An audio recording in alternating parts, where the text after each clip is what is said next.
मेरा मौज़म। क्या बोलेंगे सर, दिल्ली ब्लास्ट हुआ उसके बारे में? ये बहुत दुख हो रहा है मुझे इस बात पे कि हमारी सरकार कुछ नहीं कर पाई। दिल्ली में डबल इंजन की सरकार है, ऊपर जो है सेंट्रल में हमारे मोदी जी बैठे हुए हैं, उन्होंने देश के लिए तो अच्छा करा है, लेकिन हमारी जो ये मुख्यमंत्री हैं ये दिल्ली में कुछ नहीं कर पा रही। ये चांदनी चौक पे जितनी भी ये जो है गंदे गंदे लोग इसमें किए, ये यहाँ पे पेशाब कर देते हैं, गंदगी कर रखी है सारी। यहाँ पे चांदनी चौक का बुरा हाल कर दिया। अरविंद केजरीवाल की सरकार थी, उन्होंने अपनी सरकार में बहुत अच्छे यहाँ पे इंतजाम कर रखा था। हम नहीं, अरविंद केजरीवाल जी की सरकार थी तो क्या एक पे एक नहीं दिया था उन लोग? वो बहुत अच्छा पुण्य का काम था, क्या जी? पुण्य का काम था जो एक पे एक जो दिया था उन्होंने शराब, उन्होंने, लेकिन लोगों को फायदा भी तो दिया है। अब लोगों को फायदा भी तो बचाया है। कौन सा फायदा, किस फायदे? महिलाओं को फ्री बस, महिलाओं के लिए फ्री बस टिकट। क्या अभी नहीं है?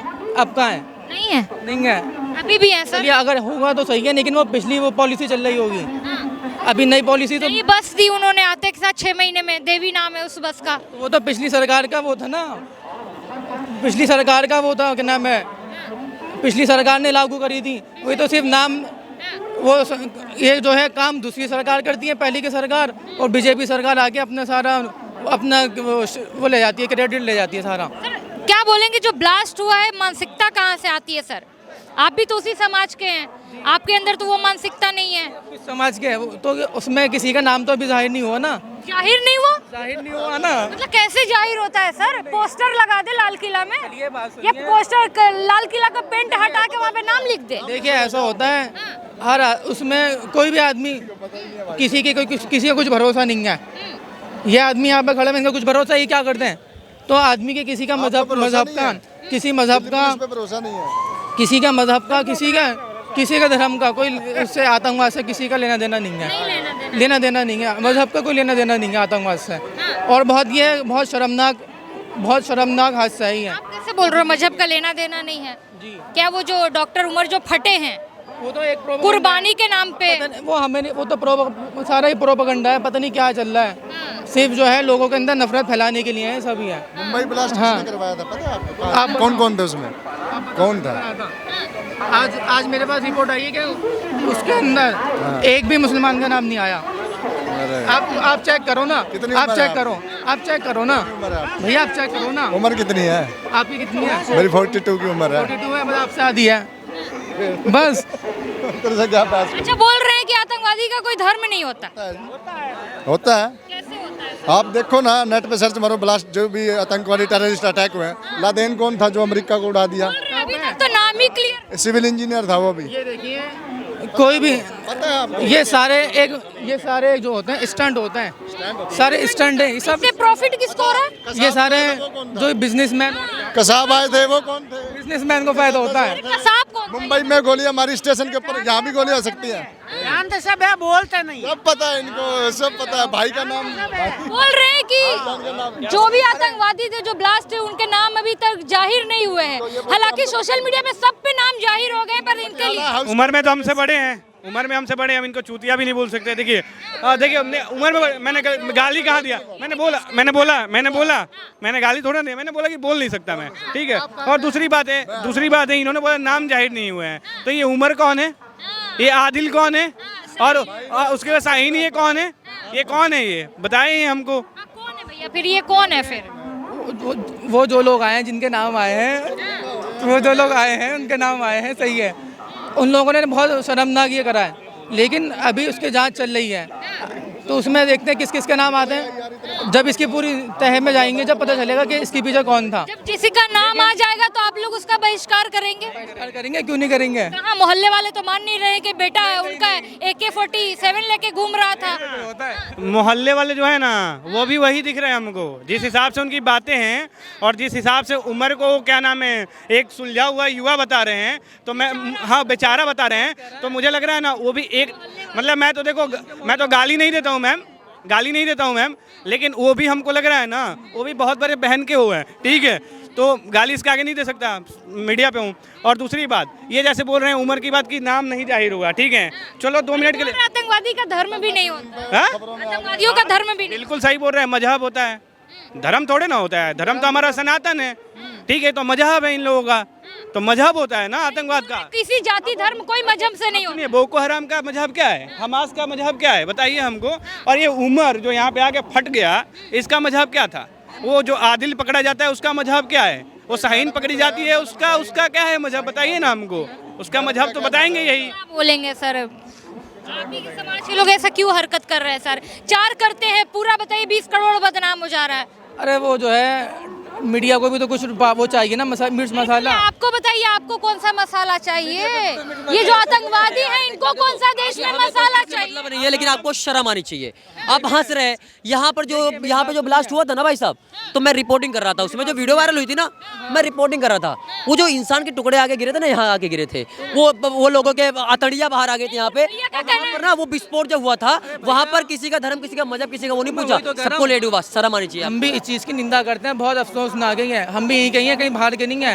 हमारी जो है पीढ़ी 7 पीढ़ियाँ हमारी यहीं की दिल्ली की रहने वाली है, कहीं बाहर से नहीं आए हुए हैं। हम जितने आप क्यों नहीं बोलते कि हाँ हमारे ही समाज के थे, वो लोग थे, भड़क गए, ब्रेन वॉश हो गया, कुछ हो गया उनका, ये क्यों नहीं आप मानते हैं? आप हम तो इस बात को मानना है कि उन्होंने उनका ब्रेन वॉश हुआ है और गलत करा है उन्होंने बिल्कुल गलत करा है। क्यों करते हैं, ऐसा कारण क्या है? अब बताइए, वो शाहीन जी का औरत है, कोर्ट से लड़ने के बाद राम मंदिर को बनवाया है भैया, हमने छीन के नहीं किया है, जीता था, उसको उड़ाने की जो है प्लानिंग कर रहे थे वो लोग, वो काशी विश्वनाथ उड़ाने की। गलत है, ये निंदा है इस चीज का भाई साहब। अच्छा, ये भी बोला जा रहा था, आपको भी पता है कि राम मंदिर जो है 500 साल पुरानी आस्था थी हिंदुओं की, उसको कोर्ट ने इंतजार करके संवैधानिक तरीके से उसको हिंदुओं को दिया गया, सौंपा गया। हिंदुओं ने अपने पैसे से, चंदा से, कैसे भी करके वो बनाया ना, सरकार ने 1 रुपया नहीं उसमें दिया है, ठीक है? दान दे रही है उसमें, नहीं, कहाँ दे रही है? मंदिर में कहाँ दान दिया है? तो मोदी जी ने तो चंदा लिया था राम मंदिर के नाम। अब मैं आपको क्लियर कर देना चंदा और गवर्नमेंट के टैक्स से पैसे दिए, दोनों में फर्क होता है। चंदा हम अपनी श्रद्धा से देते हैं और टैक्स जो हम सामान लेते हैं उसके थ्रू जाता है। तो मोदी जी कहाँ से ला रहे हैं पैसा? मैं बताता हूँ, सुनिए। अब ये जो कह रहे हैं ना कि मोदी ने राम मंदिर के लिए पैसा दिया, 1 रुपया नहीं दिया है, हम भक्तों ने पैसे दिया था। और हर साल 400-500 करोड़ रुपए सरकार को वो मंदिर खुद देती है, और ये बात कर रहे हो पे करती है। एक कोई मस्जिद है जो टैक्स पे कर रहा है। तो ये बताइए, मोदी जी ने आपको चंदा क्यों नहीं दिया मंदिर के लिए? हमें चंदा क्यों चाहिए भाई? मोदी जी को देना चाहिए। मोदी जी को हम खुद ही चंदा दे रहे हैं। मोदी जी के बस की है कि हमें चंदा देंगे? हमारा तो यहाँ पे जब जगन्नाथपुरी अकेले 500-500 करोड़ रुपए सरकार को दे रही है, और यही लोग जो है जाके यूनिवर्सिटी में पढ़ते हैं, यहाँ पे आके ऐसी चीजें करते हैं। आप जैसे प्यारे प्यारे लोग जब भाई बदनाम होता है, अच्छा नहीं लगता है। अब वो क्या गलत हुआ है बिहार में यार? नहीं, बिहार में जाइए, बॉम्ब ब्लास्ट पे ही रहिए। उसका एक बाद में वीडियो वायरल होता है जिसमें वो इस तरीके से ये कहता हुआ नजर आता है कि उसने जो किया वो कहीं ना कहीं एक बॉम्ब ब्लास्ट, सुसाइड अटेम्प्ट नहीं था, उसने जो किया वो एक कुर्बानी थी, इस तरीके से उसने उस वीडियो में कहा है। क्या आपको लगता है कि खुद के साथ तमाम इतने सारे लोगों को मार देना वो एक कुर्बानी हो सकती है? Absolutely not. ये बिल्कुल बहके हुए लोग हैं, ये बिल्कुल उनको दिमाग इनका जो पता नहीं कहाँ पे एक ब्रेन वॉश किया हुआ है, और इनकी ये खुद की गलती है। इतने पढ़े लिखे देश ने आपको पढ़ा लिखा के बड़ा किया है, और अगर आप ये ब्रेन वॉश कर रहे हो तो ये आपकी खुद की गलती है, आपकी फैमिली की गलती है, आपकी कम्युनिटी की गलती है। तो कहीं ना कहीं there is something gone wrong in the system, क्योंकि आपको ये नहीं दिखता है कि आप एजुकेशन से आप कितना बढ़ चढ़ के अपना विकास और पूरे देश का और पूरे समाज का और पूरी दुनिया का विकास कर सकते हो। पर आप इतना पढ़ लिखने के बाद भी अगर आप यही सोच रहे हो तो फिर इतना क्यों बॉदर किया पढ़ाई करने? जो ये स्टेटमेंट है कि पढ़ लिख जाएंगे लोग तो अपराध को रोका जा सकता है, डॉक्टर्स तक इस अपराध में शामिल है, ये किस तक कदर ब्रेन वॉश हो रहे हैं? पढ़ लिख के तो और ज़्यादा घातक हो रहे हैं, पढ़ लिख के तो और ज़्यादा घातक हो रहे हैं, इससे तो अनपढ़ ही ठीक थे ये। जी मैम, आपकी कह रहा है पढ़ लिख जाएंगे तो अपराध रुक जाएगा? पढ़ लिखने क्या, बस यही है कि जो अभी जो नया कंट्रोल अगर हो जाए कि हम हर चीज़ को मॉनिटर कर सकें, जैसे CCTVs लगा के या मदरसे में या सब कुछ करके, इन लोगों का कहीं ना कहीं आपको मॉनिटर करना ही पड़ेगा। ऐसा नहीं हो सकता कि आप जाके सीक्रेटली आप पढ़ने के नाम पे आप अंदर क्या पढ़ा रहे हो, ऊपर पेपर में आप MBBS कर रहे हो और अंदर आप कुछ और पढ़ा रहे हो। तो ये हर चीज़ का इट कांट बी कि वन रिलीजन कि आपको सिर्फ मुस्लिम स्कूल्स हो जाए, उसमें आपको। योगी जी ने भी एक बयान दिया, उन्होंने कहा है कि मदरसों से ज़्यादातर आतंकवाद पनपता है, क्योंकि कहीं ना कहीं ब्रेन वॉश की जो शुरुआत है मदरसों से हो रही है। आप इस बात से एग्री करेंगे? आपकी अलग राय है? यस। क्यों, क्या मतलब क्या करें कि मतलब पढ़े लिखे लोग डॉक्टर्स तक बन रहे हैं, इंजीनियर तक बन रहे हैं, उन लोगों का ब्रेन वॉश हो जा रहा है। तो अगर इस तरीके की आप हरकत करोगे तो आप अपने खुद ही आप अपनी कम्युनिटी को बदनाम कर रहे हो। अब हम क्या कर सकते हैं उसमें? हमने थोड़ी ना बोला है, हम तो अभी भी रिस्पेक्ट करने को रेडी हैं। अभी भी देखिए ना, यहाँ पे पूरे चांदनी चौक में कितने लोग हैं, बुरके में भी हैं। अगर हम सबसे डरने लग जाएंगे तो हम अपनी ज़िंदगी हम ही हार गए। तो हम होपफुली हम कॉन्फिडेंस रखते हैं, हम सब धर्मों में हम जैन हैं, हमने यहाँ पे मंदिर में जाके दर्शन किए, हम सब में अहिंसा में विश्वास करते हैं। पर अगर आप हिंसा में विश्वास करोगे तो ये तो आपके लिए भी ख़राब है और आप अपनी कम्युनिटी का नाम ख़राब कर रहे हो। फिर आप मत बोलना कि इस्लामोफोबिया हो रहा है। बहुत बहुत धन्यवाद। महबूब मुफ्ती उस पर कह रहे हैं कि आप आतंकवादी को जो भी सज़ा देनी है दीजिए, परिजनों को दिक्कत क्यों कर रहे हैं? इस तरीके की बात करें कि आपको नहीं लगता आतंकवादी जो बन रहा है उसमें परिजनों का कोई? परिजनों का अहम रोल होता है, मेरा मानना ये है। परिजन सबसे अहम परिजनों का रोल होता है इसमें। क्यों परिजन को नहीं पता मेरा बेटा क्या करता है? परिजन को नहीं पता मेरा बेटा कितने पैसे की जॉब कर रहा है, कितना पैसा घर में दे रहा है। जब मोटा 3 लाख की जॉब कर रहा है, 5 लाख घर में दे रहा है, मंथली कहाँ से दे रहा है? ये परिजनों का कोई इसमें अधिकार नहीं है पूछने का। परिजनों का अहम रोल होता है मैडम। ये सुनिए, जब तक परिजनों को भी आपराधिक तरीके से नहीं देखा जाएगा आतंकवाद को, अगर आतंकवादी पकड़ा जाता है तो वही सजा उनको परिजन को भी दे, ताकि फिर कोई बंदा ऐसा नहीं करेगा। लेकिन पॉलिटिकल लीडर्स तो बोल रहे हैं, कह रहे हैं कि आप कुछ भी करिए लेकिन आप परिवार को क्यों परेशान करें, घर क्यों तोड़ रहे हैं? परिवार को नहीं पता होता क्या कि हमारा लड़का कहाँ जा रहा है, क्या कर रहा है? लड़का तो बोल रहा है उसने जो किया वो कुर्बानी है। कुर्बानी होता है, पूरा हाथ होता है परिवारों का भी। अगर वो आतंकवाद है तो उसका पूरा परिवार आतंकवाद से मिला हुआ है। उमर नबी तो अपने वीडियो में कह रहा है कि उसने जो किया वो आतंकवाद नहीं, कुर्बानी है। कहने से क्या होता है? कहने से सभी कहते हैं मैं हिंदुस्तानी हूँ, मगर वही एक ही समुदाय से तो आतंकवादी पैदा होता है।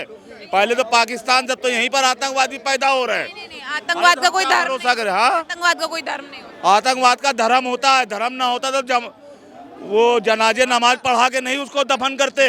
आतंकवाद का धर्म होता है, मजहब होता है, धर्म नहीं होता है। धर्म दुनिया में एक ही है, सनातन, बाकी मजहब। यही मुसलमान बुहानवानी की मिट्टी में 5 लाख लोग जाते हैं। पहले ये तो देखो, जब तक ये चीज को हम लोग कट्टरता से नहीं लेंगे तब तक ये आतंकवाद खत्म नहीं होगा। पॉलिटिकल पार्टियां, कांग्रेस तो कह रही है भटके हुए नौजवान हैं जो भी हरकत। अच्छा, भटके हुए नौजवान है, वही मनमोहन सिंह है, यासीन मलिक से हाथ मिलाता है। उसी के राज में मसरत आलम कहता पाकिस्तान पाकिस्तान मेरी जान। क्या किया उसने मनमोहन सिंह ने और कांग्रेस ने? ये आतंकवाद को जन्म देने वाले ही कांग्रेस पार्टी है। आज ये बीजेपी का शुरू होती तो आतंकवाद का नाम निशान नहीं होता। कैसी मानसिकता है कि पढ़े लिखे डॉक्टर्स तक का ब्रेन वॉश हो जा रहा है? ये एक ही समुदाय की 75% से लेकर 100% तक की मानसिकता यही है। अच्छा, योगी जी के बयान पर क्या कहेंगे? योगी जी ने कहा कि कहीं ना कहीं आतंकवाद को जो सबसे बड़ा बढ़ावा मिलता है वो मदरसों से मिलता है। क्या वाकई ऐसा है? अरे मदरसा तो एक उनकी पनाह की जगह है। अब ये सिम्मी का वो थी एक गिरोह यूपी के अंदर, उसको खत्म किया गया। ये सारे काम ही मदरसे से होते हैं। क्या करें, मदरसे भी ये देखो कितने काम मदरसे से होते हैं। ये सारे वहाँ पर मदरसे ही से सारे काम होते हैं। कितने आतंकवादी पकड़े गए? प्रधानमंत्री से कैसा एक्शन होना चाहिए, कैसी सजा होनी चाहिए ऐसे लोगों के लिए? प्रधानमंत्री से यही अपील है कि अगर कोई भी अगर ऐसा परिवार का लड़का मिलता है तो उनको परिवार को भी ऐसा लाके पीड़ित किया जाए पूरा तरीके से। सर, आपकी क्या डिमांड है कि सरकार से कि कैसी सजा होनी चाहिए ऐसे लोगों के लिए? मैडम, ऐसी सजा होनी चाहिए इसकी 4-5 पीढ़ियाँ, ये ऐसे सोचने वालों की 4-5 पीढ़ियाँ याद रखें कि हाँ किसी समय हमने ये क्राइम किया था, उसकी अंजाम ये है, हमारी 4-5 पीढ़ियाँ भुगत रही हैं। ऐसा मतलब दंडित होना चाहिए। जैसे यहाँ पे जो छोटे छोटे मांस की बोटियाँ उठा के मतलब जो एम्बुलेंस में डाली गई हैं, उससे भी छोटे छोटे टुकड़े करके उन आतंकवादियों के यहाँ फेंके जाएं, चील कौओं को खिलाया जाए। सरकार का फेलियर बताया गया कि बिहार चुनाव नजदीक थे, सरकार की नाकामी, इस तरीके की बातें हो रही हैं। सरकार का फेलियर कैसे? सरकार क्या मतलब प्रत्येक बंदे के पीछे कैमरा, CCTV कैमरा, ये प्रत्येक बंदे को सिक्योरिटी देगी क्या? आपकी मानसिकता को बदल देगी क्या? बताओ कैसे हो जाएगा? मतलब सरकार का फेलियर वहाँ कहा जाता है। देश में कोई भूखा मर रहा है, देश में कहाँ विकास नहीं हो रहा, देश में गरीब को किसको हक नहीं मिल रहा। अगर जिसको हक नहीं मिल रहा वहाँ फेलियर कहा जाएगा, जिसको सिक्योरिटी नहीं मिल रही वहाँ फेलियर किया जाएगा। अब तुम्हारी मानसिकता ये है, मैं तो उसको मारूंगा, इसको टारगेट कर बैठा हूँ मैं तो मारूंगा। आपकी मानसिकता मैडम, लड़ाई किसी चीज़ की नहीं है, लड़ाई केवल और केवल मानसिकता की बची है। हमारी मानसिकता बचपन से ऐसी है कि मुझे तो बस जिहाद पे काम करना है, ओनली जिहाद पे काम करना है। मेरी मानसिकता बचपन से, मैं पला बड़ा इस मानसिकता में हूँ, तो कैसे मैं अच्छे काम इसी देश में थे वो इतने टाइम से, इसी देश का खा रहे थे, काम कर रहे थे। मैडम मैंने अभी कहा था, आस्तीन के सांप जैसे अभी देश में SIR चल रहा है ना, कोई कानून बीजेपी सरकार से मेरा ये अनुरोध है, कोई कानून ऐसा लाइए कि जो आस्तीन के सांप देश में जितने भी पल रहे हैं उनको निकाल करके बाहर फेंक दिया जाए, या फिर ऐसी सजा दे दिया जिनकी पीढ़ियाँ की पीढ़ियाँ याद करें।